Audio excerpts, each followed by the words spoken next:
जब आपने इंटरव्यूज़ देना स्टार्ट किया था, तो आपका एक्सपीरियंस यस। कैसा रहा और आपको डिफ़िकल्टीज़ कहाँ-कहाँ हुई थी एंड आपने उसके अकॉर्डिंग कहाँ इम्प्रूवमेंट किए थे? As a fresher right? As a fresher and as a experience? अगर एज़ अ फ्रेशर बात करूँ तो उस टाइम पे थोड़ी डिफ़िकल्टी थी क्योंकि मुझे थोड़ा परफ़ेक्ट होना था अगर मुझे आईटी में जाना है, क्योंकि उस टाइम पे सेल्सफोर्स की तैयारी नहीं कर रही थी मैं।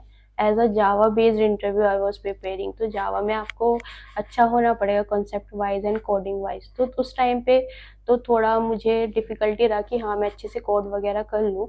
इतनी भी डिफ़िकल्टी नहीं आई क्योंकि मेरा जो स्कूलिंग था उसमें मेरे पास ऑलरेडी सीएस थी, तो I was aware about the coding also. तो कुछ कॉन्सेप्ट्स पता थे, पर मुझे ब्रश अप करने के लिए थोड़ा-सा उस टाइम पे मेहनत करनी पड़ी, तो हो गया मेरा ईज़िली, तो ज़्यादा प्रॉब्लम नहीं आई। पर अगर अब की बात करें as a experienced person, then here again there are number of people or the candidates are here who are experienced in the Salesforce. अब यहाँ पे मैटर करता है कि how much skilled you are और how much extra skills you are having from other candidate. So there, like suppose there are two candidates, both are having experience in the sales cloud and service cloud, both are doing excellent there. Okay, now how company will going to decide to whom I should shortlist? Here again it will going to take a look to your skills. The person who is having more skills or exposure to more clouds, in Salesforce we are having number of clouds, and there are the clouds which are currently popular, like the finance one, healthcare cloud. These are the among which are popular. So if a candidate is having exposure to these clouds also, then will be given more priority. Okay, so this is only my one line, that skills will going to matter to make you crack the interviews and stand out you from the crowds. Okay. And ये Okay, कहीं न कहीं whatever the सही भी है। background you are अगर having, आपकी only the skills skills. आपको बहुत अच्छी हैं, जो कि सब लोगों से आपको डिफरेंटली पहचान में आएगा कि हाँ, इस बंदे को ना ये बहुत कुछ आता है। इसका स्किल सेट बहुत अच्छा है, तो आपका डेफ़िनिटली जो रिज़्यूमे होगा वो शॉर्टलिस्ट होगा। क्योंकि कंपनीज को भी पता है कि कल को कोई भी रिक्वायरमेंट आ सकती है मेरे पास। It is not only limited to the sales cloud और सर्विस क्लाउड, ये तो हमारा बेसिक क्लाउड है, ये तो सबको ही पता है जो सेल्स फोर्स में है। जो फ्रेशर्स है, जो भी सेल्स फोर्स में आना चाहते हैं, तो वो भी सेल्स और सर्विस क्लाउड देख रहा है। तो ये बेसिक है, कॉमन क्लाउड है। बट इसके अलावा आपको क्या आता है, क्योंकि प्रोजेक्ट्स तो किसी पे भी आ सकता है, कोई भी क्लाउड पे आ सकता है।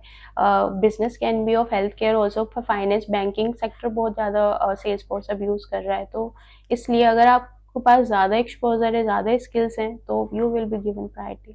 कनिका, आपका फाइनल एडवाइस क्या रहेगी अ, उन लोगों के लिए जो सेल्स फ़ोर्स में अपना फ्यूचर देखना चाहते हैं? फाइनल एडवाइस तो सेल्स फोर्स में अगर आप फ्यूचर देख रहे हो तो अच्छी बात है, बहुत अच्छा फ्यूचर है और सेल्स फोर्स का फ्यूचर खुद बहुत अच्छा है। आने वाले 10-15 साल कोई दिक्कत नहीं है।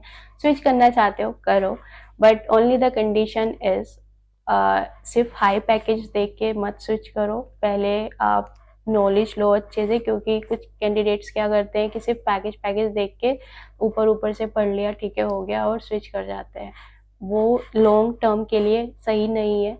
आपकी लर्निंग्स पे फ़ोकस करना ज़्यादा ज़रूरी है। पहले अच्छे से प्रिपेयर करो खुद को, स्किल्स डेवलप करो, प्रोजेक्ट्स पे काम करो, then only think about this Salesforce. और सेल्सफोर्स कंप्लीटली कोडिंग एरिया नहीं है, ये सबसे पहली बात। कुछ को लगता है कि यहाँ पे कोडिंग है तो पता नहीं हो पाएगा या नहीं हो पाएगा। नहीं, सेल्सफोर्स कंप्लीटली कोडिंग नहीं है। Here we have the admin also, that is configuration part is there, and Salesforce खुद चीज़ों को लो कोड कर रहा है, तो ही wants कि ज़्यादा से ज़्यादा चीज़ें कस्टमाइजेशन और कॉन्फ़िगरेशन से पॉसिबल हो जाएँ। इसलिए पहले अपने लैंग्वेजेस पे फ़ोकस करो। आप सिर्फ सेल्सफोर्स पे फ़ोकस करोगे तो हो सकता है कि वहाँ पे लैंग्वेज में थोड़ा वीक रह जाओ। स्टार्ट करो पहले लैंग्वेज को अपना क्लियर करो कि ठीक है, कोडिंग में ये होता है, ये कॉन्सेप्ट्स हैं। Then move to this Salesforce. फिर वहाँ पे चीज़ें थोड़ी ईज़ी हो जाएँगी कैच करनी, डेवलपमेंट की भी और एडमिन की भी।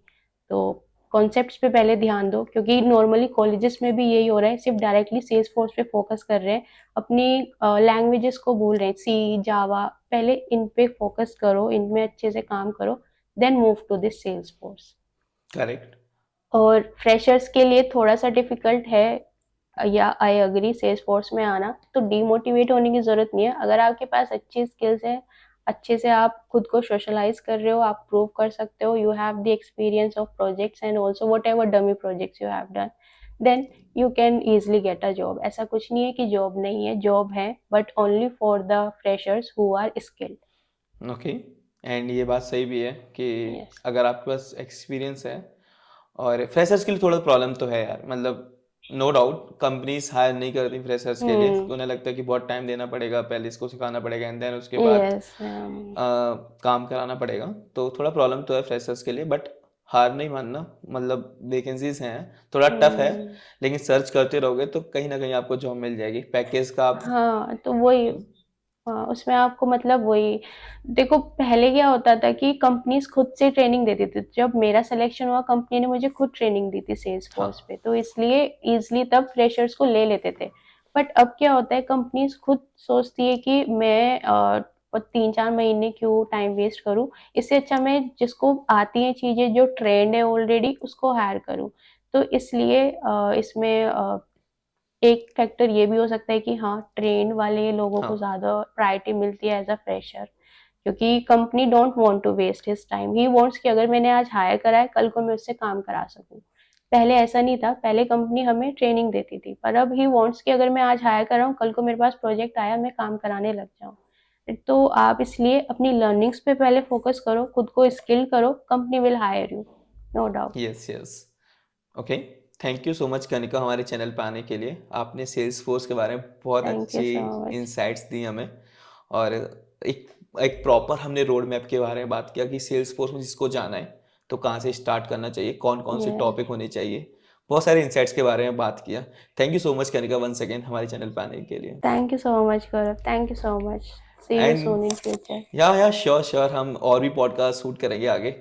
एंड गाइज मैं आपको एक चीज़ बता देता हूँ कि कनिका का एक यूट्यूब चैनल है फोर्स गैलेक्सी नाम से। अगर आपको सेल्स फोर्स से रिलेटेड और भी वीडियोस देखनी है तो उनके चैनल को फॉलो कर सकते हो, मैं लिंक डिस्क्रिप्शन में डाल दूंगा।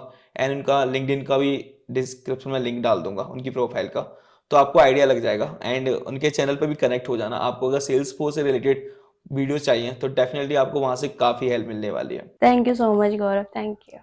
Thank you Kanika. बाय।